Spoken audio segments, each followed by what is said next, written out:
everybody, and welcome back to another episode of DGS. We have just finished talking to every single juror on the stand right now, and now we are going to clash a couple of them together. Let's start with Juror 2, with Juror number 6. Those two claims completely contradict each other. What? Explain, defense. Contradiction? Me? Contradiction.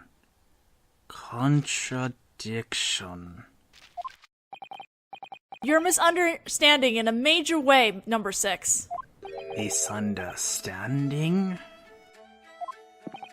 As number 2 just stated, when those brothers fled the pawn shop, they fired a round from the pistol they were carrying. And that bullet ended up taking out the famous detective Master Holmes.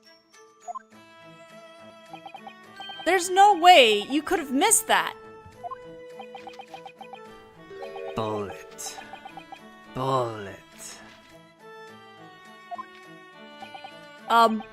Number 6? Pardon. English still is difficult for me. Don't tell me you really did miss it. Oh my god. How is this guy a juror? Pardon.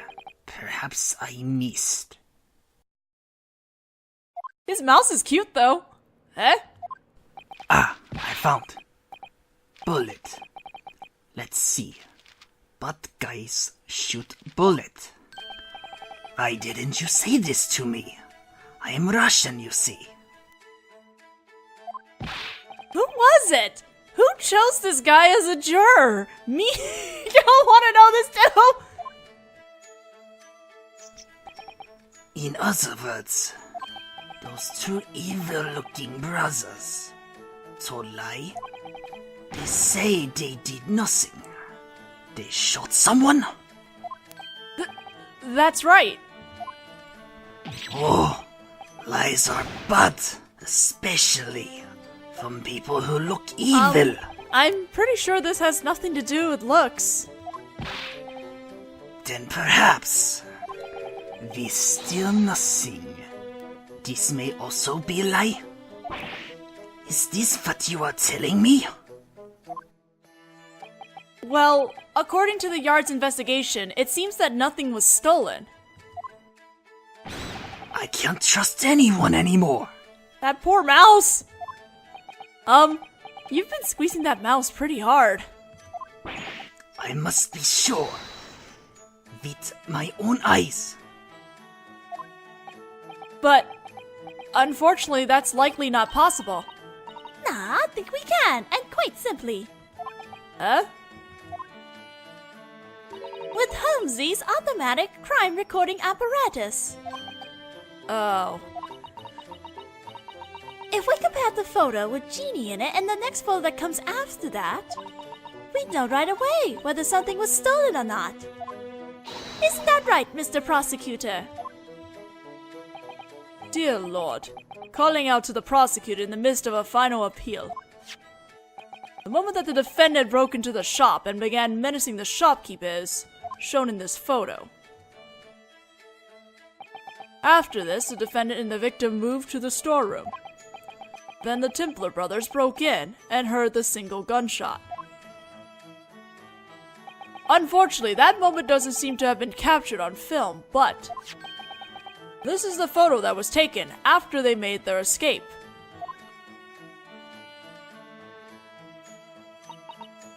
This was after Holmesy was shot, wasn't it?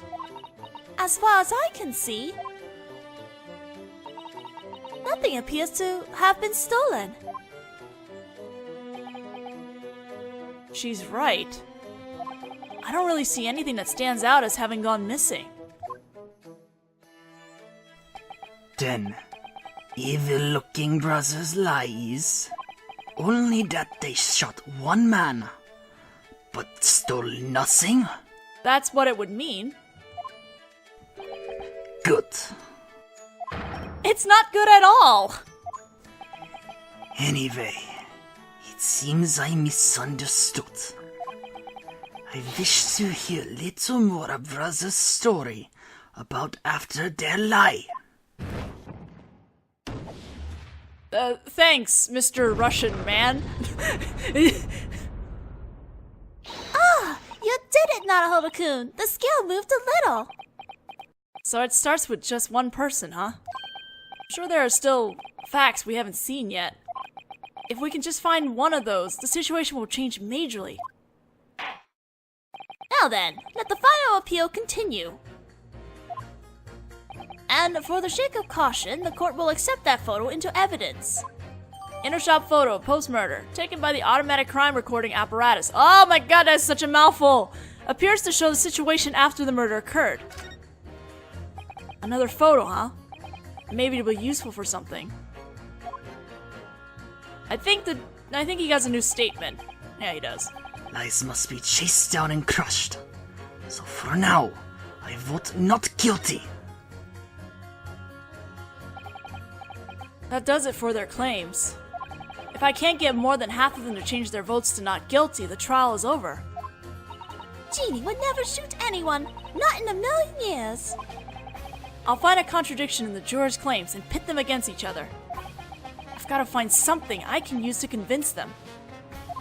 Alright, I think we're going back to juror number 5.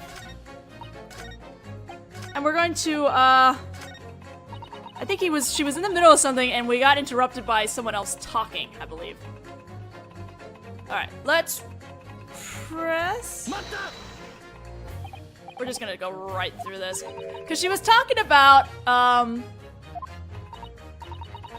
communication through Telegram. And then she suddenly just passive-aggressively talked about stereoscopes and that made someone really unhappy.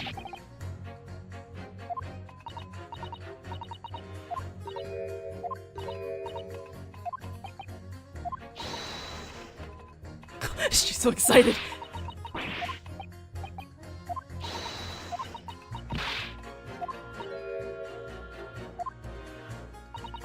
There we go. Someone is unhappy!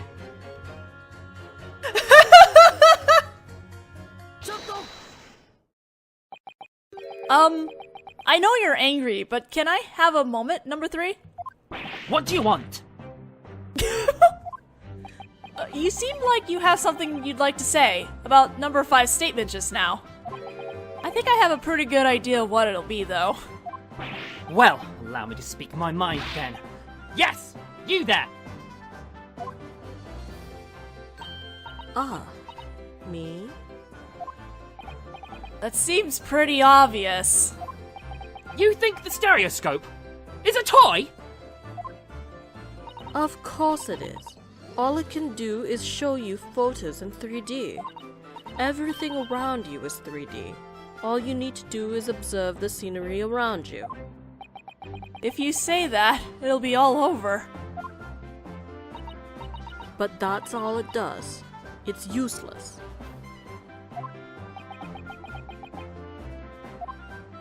You don't understand!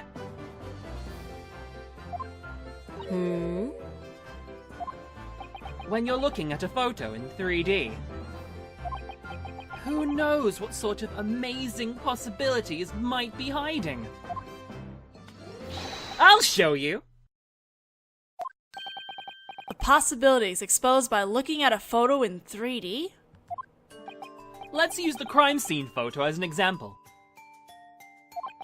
If we can see that in 3D, a clue we haven't seen yet might come floating to the surface. You can do that? Do you have any photos we might be able to look at in 3D, Naruhodō-kun? Oh, I do? I don't. We do. A photo we can see in 3D. Of course I do. Alright, let's present both these pictures now.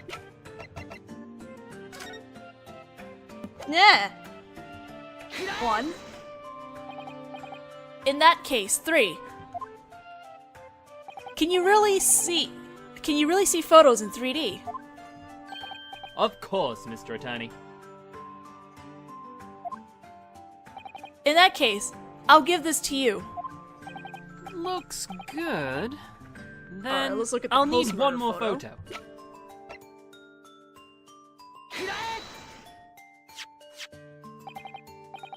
I had a feeling that's where this was heading when we got another picture. Something tells me maybe we're gonna see something that shifted. And something may not be missing, but things may have moved. Both of these photos were taken by the same automatic crime recording apparatus. That'll work.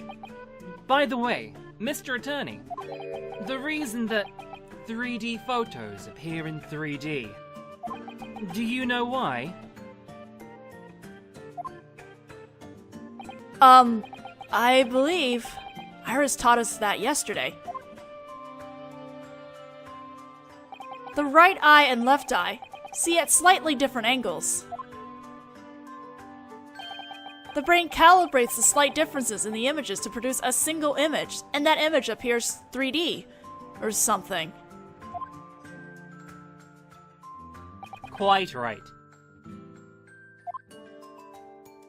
That means that the slight difference is what's important. So, in other words, if we put two identical photos side by side... Naturally, it wouldn't appear 3D.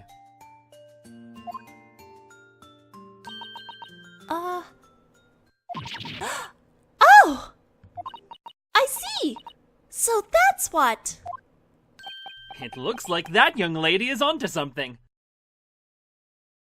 I found it, Naruhodō-kun! Her eyes are crossed! Why don't you start by uncrossing your eyes, Iris-chan? Naruhodō-kun, try looking at Holmesy's photos one more time.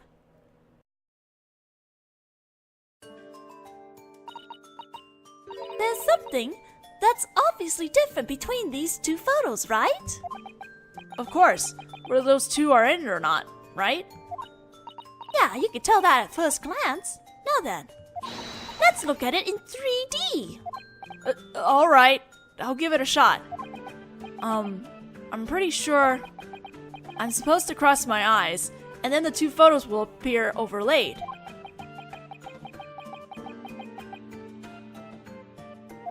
I cross my eyes and focus on the quill right in the center of the photo.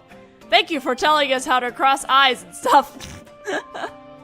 But yeah, there is definitely something have moved. It's up near the skull and the scale, if you noticed. There's...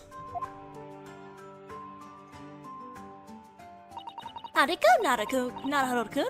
Were you able to see it in 3D? I couldn't see it, I could see it. I'm pretty sure it'll just tell you too if you just said I could see it. What the? These two photos. The items on the desk are floating. Hey, the judge! What the heck broke? Oh my god, that was like amazing flash of images there. Yes, that's what I meant. This is just one of the other abilities that's Stereopsis.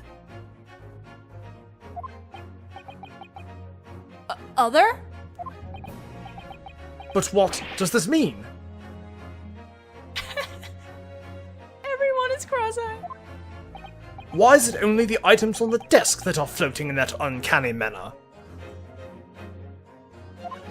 Well, if you think about the principles of Stereopsis, you'll find your answer.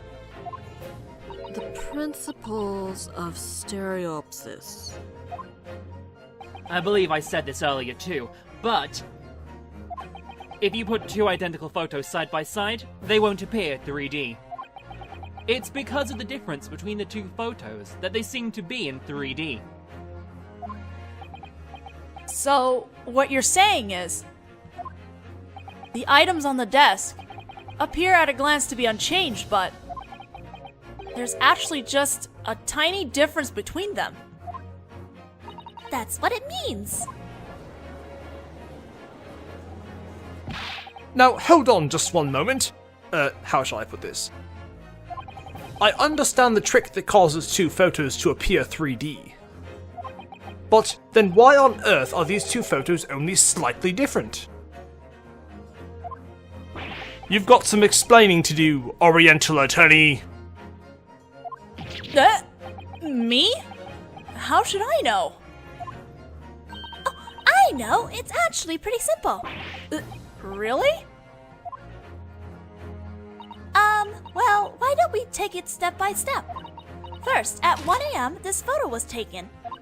Then, 30 minutes later, this photo was taken. And the items on the desk are slightly different in the two photos. Which would mean...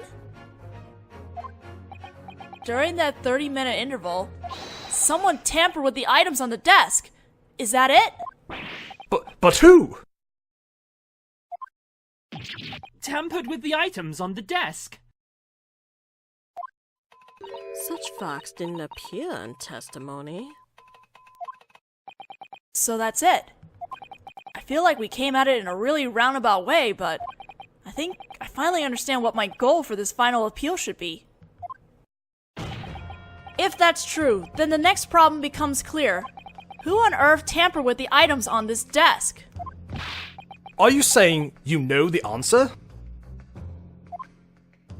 Of course. The slight deviation in these two photos was caused by... you can present either Templar brothers and it'll be right, so... The witnesses we heard from earlier, the Templar brothers. Please, wait. But earlier, men said this. By time we enter shop, murder already happened. We touch nothing in shop. You say this was also lie? Is that what you say?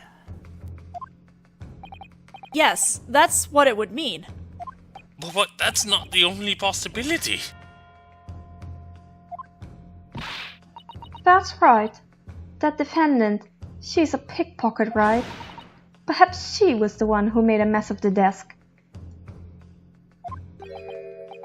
No, I think that's fairly unlikely. Why? As you can see in this photo, the defendant is at the scene of the crime pointing a gun at the victim. Judging by what's going on here, she's likely urging him to open the storeroom door. That's what we can assume. In other words, the defendant's objective is to get into the storeroom. She has no need to mess with any of the items on the desk. In other words, those witnesses, the Templar brothers, are hiding something they have yet to testify about. But the defendant is a pickpocket. She was obviously up to no good. By the same line of reasoning, the Templar brothers are thieves. On the night of the murder, they may have been searching for something on the victim's desk. To say that the defendant is suspicious just because she's a pickpocket, we must thoroughly examine the testimony of these thief witnesses. Quite right. I'd like to hear a bit more testimony from them after all. Ow! What the heck, Doctor? Do you all understand now? My stereopsis revealed an incredible possibility. Oh, he's so happy.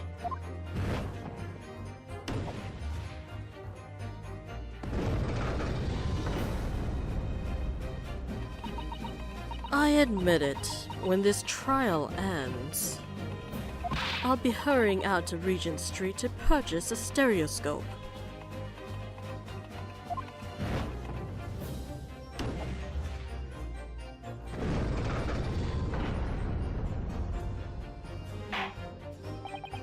It seems that this trial is not over yet. That appears to be the juror's conclusion at this time. The jurors' decisions have been altered as a result of that final appeal. 2 vote guilty and 4 vote not guilty. Therefore, the court is not in agreement at this juncture. And the trial must continue. You did it, Naruhodō-kun. That's right.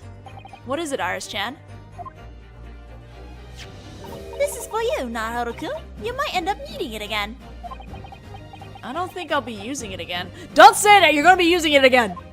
Stereoscope. By peering into the peepholes, anyone can enjoy stereopsis, a voting-type device. Now then, Master Von Zeeks. The court requests further testimony from the previous witnesses. It shall be done while the sweet fragrance still lingers in the air.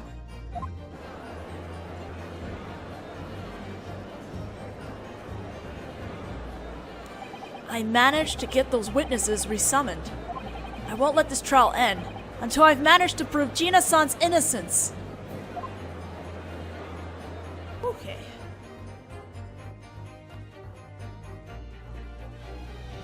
To be continued!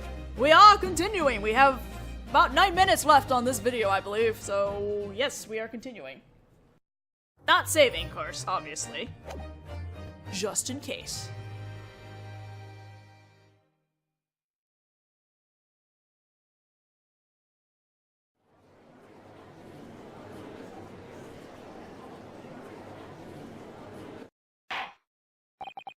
The trial will now continue. Witnesses, return to the stand. Was that like the second save in the middle of this now? Oh, they're sweating bullets there. Did you hear the final appeal that just occurred? Yeah? We heard. Templar-san.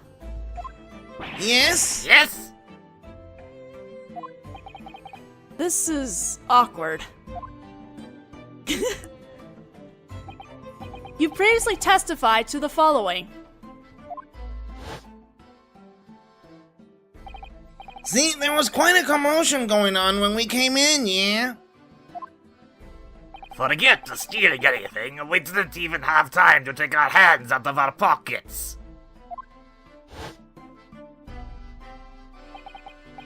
But that was a lie. Templar-san. Yes? Yes? That evening, you searched through the items on the victim's desk. We did nothing of the sort. How did you know? Maybe you two should have gotten your story straight there. The court orders further testimony from you two about what occurred on the night of the murder, and this time, it better be the truth. A single lie, when added to your existing mountain of crimes, would be significant. Ooh. And it may even end up costing you your lives.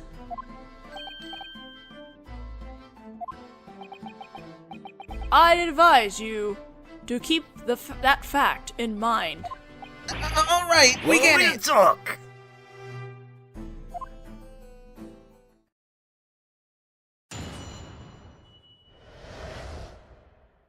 Break in on the night of the murder.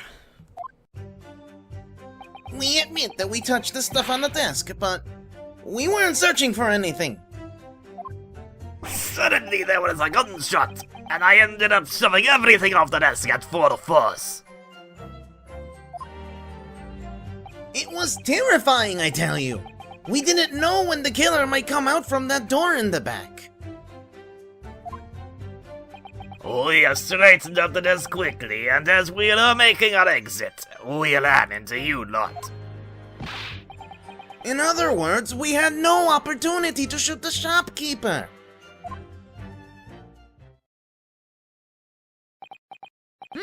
So you're admitting it then? The fact that on the night of the murder you made a mess of the desk. We didn't make a mess of it. That's right. Actually, we straightened it up. Clean as a whistle. Okay. Brooke's like, none of this shit! Alright already. These men indeed broke into the shop while the murder was taking place. However, upon hearing the gunshot, they straightened everything up and fled. There's something rather unvillainous about the way you put that. Couldn't you have put a more evil-sounding twist on it? It can't be just a coincidence that these two showed up at the scene of the crime that night. There must be more to this testimony. Is this one of the cases of we gotta press everything? I mean, I think on this thing it looks like we're pressing everything, but I'm like, is the guide gonna tell you to press everything? I don't know. Shrugs. Alright, let's do it. In that case, why didn't you mention that in your testimony from the beginning? Look, we're, villains, right? That's right. If a villain offers excess information, you lot will doubt them, we thought to ourselves. That's exactly what we thought. It'd just be added to our list of crimes. But in the end, because of that lie, your list of crimes is growing anyway. Well, I reckon that's a bad luck. Yada yada. Witnesses, you will tell us why you made a mess of the items on the desk. honestly, this guy is a jumpy little bugger. That's right. Actually, we straightened them up. Clean as a whistle. I don't think Baroque believes that in the slightest. Alright, already.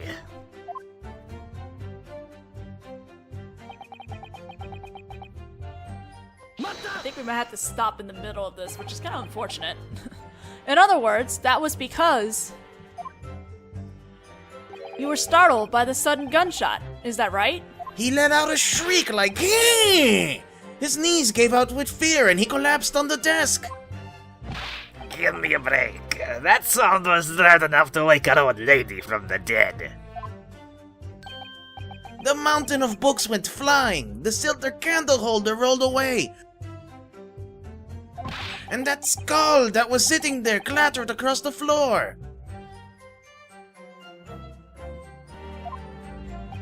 The French door lost its head, the picture frame fell over, and the holding plates on the scale fell onto the floor. Sounds like quite the ordeal. It was so loud, it could have made our easily undead old lady scramble right out of her grave in panic. In any case, you were quite startled by the gunshot, weren't you? Well, yeah, of course. It was suddenly bang, shattering the silence. Ooh.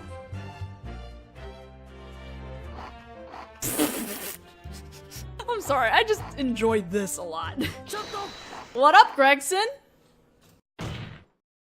Is everything alright, Detective Gregson?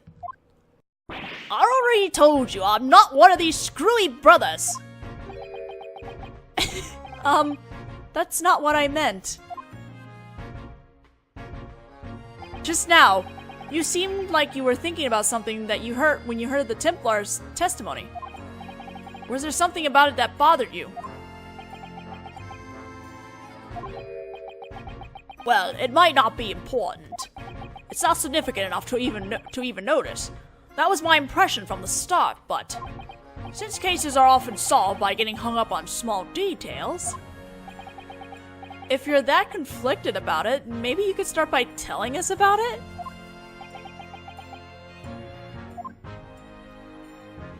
yesterday, when these brothers were arrested, they were brought to this yard before questioning.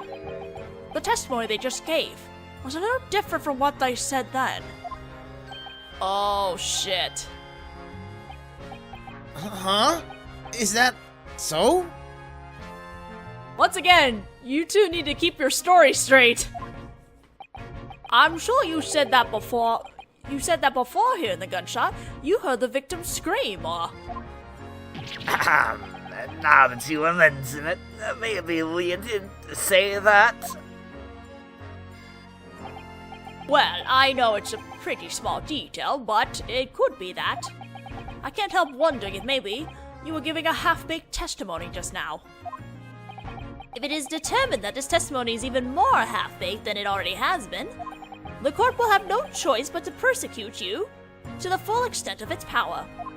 No. We'll give you the whole story. I just remembered.